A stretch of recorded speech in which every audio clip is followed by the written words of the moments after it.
정말 좋아하는 사람이 많은 세가의 세가 세턴. 하지만 플랫폼 인프라 구축이라는 비즈니스적 관점에서 보면 처음부터 실패한 하드웨어라고 봐도 과언이 아닐 겁니다. 95년도엔 100만 대를 돌파해서 플레이스테이션을 추월하지만 달러 약세로 인한 손해를 두려워해서 생산을 줄였고, 그때 파이널 판타지 7이 발매되면서 기세를 잃어버리죠. 그 결과 97년 세턴은 100만 대도 팔지 못하면서 기세를 잃어버립니다. 그래서 세가는 기가 나온 후 3년이 지난 1997년 세턴이 94년 11월에 나왔음을 감안하면 정말 이른 시점에서 세턴을 내부적으로 포기해버리죠. 일본 시장에선 플레이스테이션에 눌리고 있었고, 수익이 더 많았던 해외 시장은 플레이스테이션과 닌텐도 시세에 밀리면서 손실이 막대했었으니까요. 그래서 1998년 세가는 새로운 차세대 게임기 드림캐스트를 발표하면서 다시 한번 새로운 승부를 겁니다. 이 하드웨어에 대해서 간단히 평가하자면 그동안 세가가 만든 하드웨어 중에서 유일하게 제대로 만든 하드웨어입니다. 모든 부품은 커스텀이 아닌 양산품을 사용해서 단가가 낮았고, 모든 파츠가 모듈화되어 조립하기가 쉬웠으며, 윈도우 CE를 탑재하여 다이렉트 X를 보강한 어플리케이션, 가피를 사용하여 세통과는 달리 대세인 삼각형 폴리곤을 사용했죠. 덕분에 3D 계열 환경이 아주 훌륭해졌으며, 세턴 시절 첫 그림을 띄우는데 일주일이 걸렸던 것과는 달리 드림캐스트는 3시간이면 충분했습니다.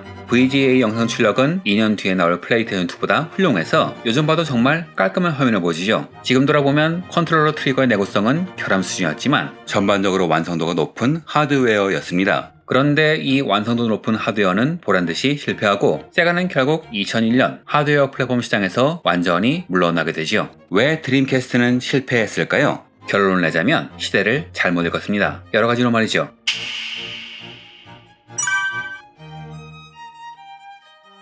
구 세가의 모기업인 CSK 창업자 오카 이사오는 세가는 손익계산서만 볼 뿐 대차 대조표나 현금 흐름표는 볼 줄 모른다고 말했죠. 이는 경영의 기본조차 안 되었다는 뜻이며 장기적인 재무 계획을 세울 역량이 없다는 뜻이기도 했죠. 그래서 오카 이사오는 나카야마 하요를 부회장으로, 실질적으로는 승진의 형식으로 모든 실권을 빼앗은 다음에 이리마지리 쇼이치로를 새로운 사장으로 앉힙니다. 그는 재고를 헐값으로 정리하고 구조조정을 하여 회사를 정상적인 상황으로 만든 후 마지막 반격에 임하죠. 또한 그는 서드파티 친화적인 영업을 통해 캡콤, 코나미, 타이토, 워프 등의 서드파티도 영입했고, 이게 도어선이 되어 나중에 소니의 쿠타라기 캔이 크게 분노하게 되는 바이오 하자드, 코드 베로니카. 사실상 진짜 바이오 하자드 3가 되었어야 할 작품이 플레이스테이션이 아닌 드림캐스트로 나오는 계기가 되기도 하죠. 드림캐스트는 당시로선 최고 수준의 하드웨어였습니다. 기계의 완성도도 높았고 개발 환경도 좋았죠. 그리고 디자인도 세련되어 흠잡을 곳이 없었습니다. 트리거의 내구성에 말이죠. 하지만 그럼에도 드림캐스트는 실패했습니다. 이유를 들자면 강력한 경쟁자, 쌓아온 시간, 그리고 시대를 잘못 읽은 데 있지요.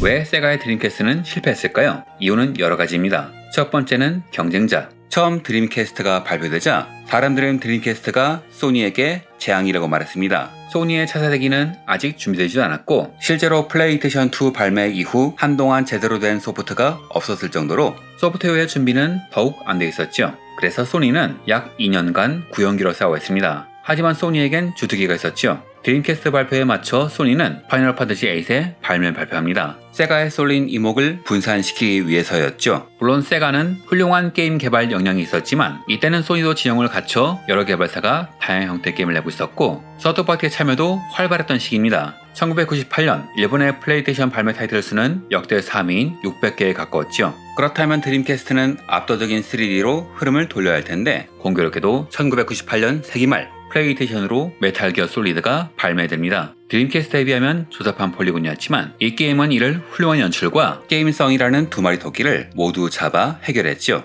두 번째는 하드웨어입니다. 드림캐스트는 훌륭한 기기였지만 엔비디아의 MB2 대신 쓰인 NEC의 파워VR2가 수율에 문제가 생기는 바람에 납품에 차질이 빚어지죠. 그래서 초기 발매 대수는 50만 대였고 실제로는 그 이상도 팔 수 있었지만 초기 출하는 15만 대에 그치고 맙니다. 덕분에 많은 사람들이 드림캐스트를 구하지 못해서 아쉬워했죠. 이렇게 연말시장 공략에 실패한 것은 정말 큰 치명타였고, 그리고 이는 1999년 3월 328억 엔의 적자로 이어지게 됩니다. 세 번째는 세가의 역사를 들 수 있을 겁니다. 드림캐스트는 수율 문제가 있었음에도 불구하고 연내 50만 대의 출하량을 달성했으며 버추어 파이터 3 TV를 동시에 발매하고 소닉 어드벤처도 같이 출시하면서 이번엔 소프트웨어도 충분히 준비했음을 어필했죠. 하지만 98년 세턴 철수의 기억을 갖고 있던 일부 소비자들은 일단 관망하는 자세를 취했죠. 그리고 이를 증명하듯 드림캐스트 게임의 매상고는 그리 좋지 않았고 당시 게임기 시장의 핵심이었던 대형 RPG나 액션 게임들이 부족했으며 결정적으로 미국과 유럽의 스포츠 게임을 장악한 EA, 일본의 대형 회사인 스퀘어, 애닉스 등이 드림캐스트로 게임을 전혀 내지 않았습니다. 심지어 드림캐스트와 호환되는 나오미 아케이드 기판으로 제작된 서드파티 게임들조차 드림캐스트가 아닌 플레이스테이션2로 먼저 발표되었죠. 이런 상황이 이어지면서 사람들은 드림캐스트가 세턴의 전철을 밟을 것을 예상했어요.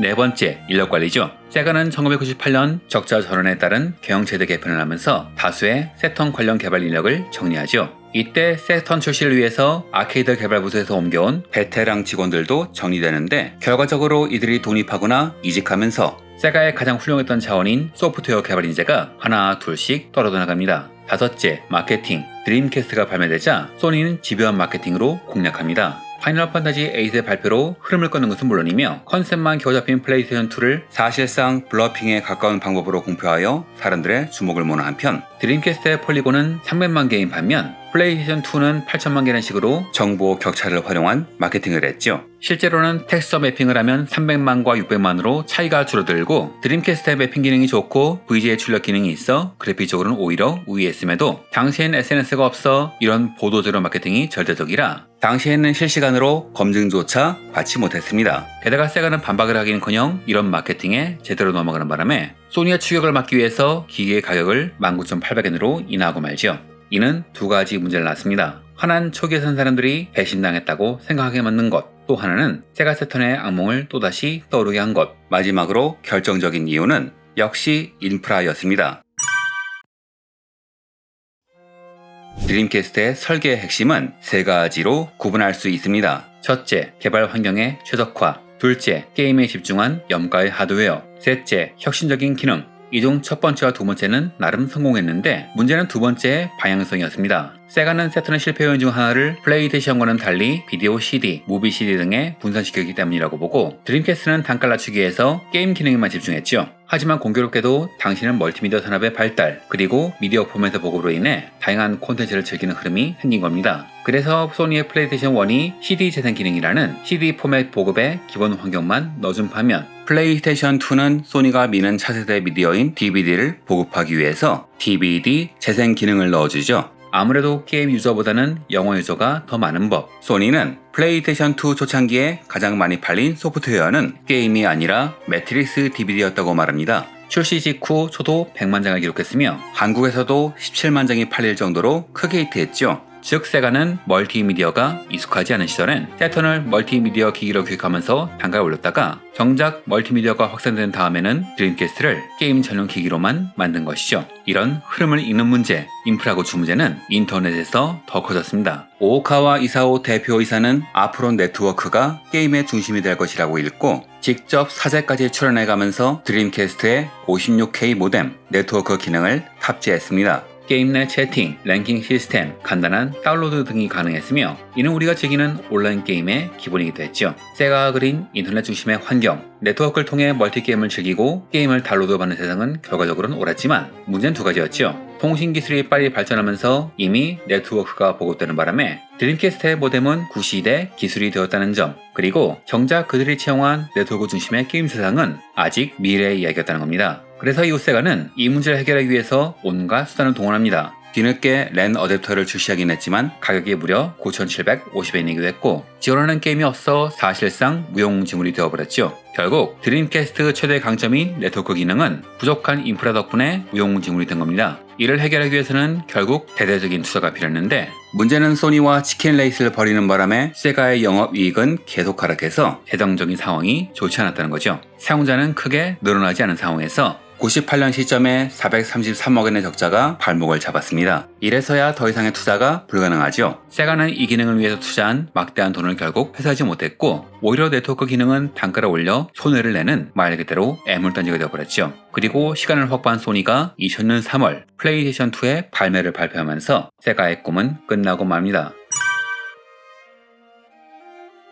드림캐스트는 세턴의 단점을 거의 해결한 정말 훌륭한 하드웨어였습니다. 하지만 실패했지요. 전 세계적으로 총 913만 대가 판매되었지만 이는 1억 5천만 대 이상 팔린 플레이스테이션 2에 비해 턱없이 부족한 수치였죠. 미래 시장을 잃고 인터넷이란 환경에 집중했지만 이는 초거대 대기업 소니조차 주력으로 밀지 못할 정도로 아직 시기상조인 기술이었습니다. 결국 네트워크 인프라를 구축하지 못했기 때문에 드림캐스트는 최대 강점을 살리는데 실패했습니다. 훗날 플레이스테이션2의 세가의 시도가 막대한 영향을 준 것을 감안하면 엑스박스가 사실상 드림캐스트의 후계기 격임을 감안하면 시대를 성공적으로 읽어내는 데는 성공했지만 시대를 성공적으로 읽는 것만으로는 성공할 수 없다는 IT 산업의 진리를 스스로 증명한 것이죠. 즉 가장 중요한 것은 기술 선도보다 타이밍을 읽는 능력, 인프라 구축 능력이었음을 세가는 자사의 역사를 통해서 증명했다고 볼 수도 있겠네요. 재미있는 것은 한때 드림캐스트의 GPU를 개발하다 결국 포기했던 엔비디아가 시대를 읽는 능력, 인프라 구축의 중요성을 훗날 증명하게 된다는 겁니다.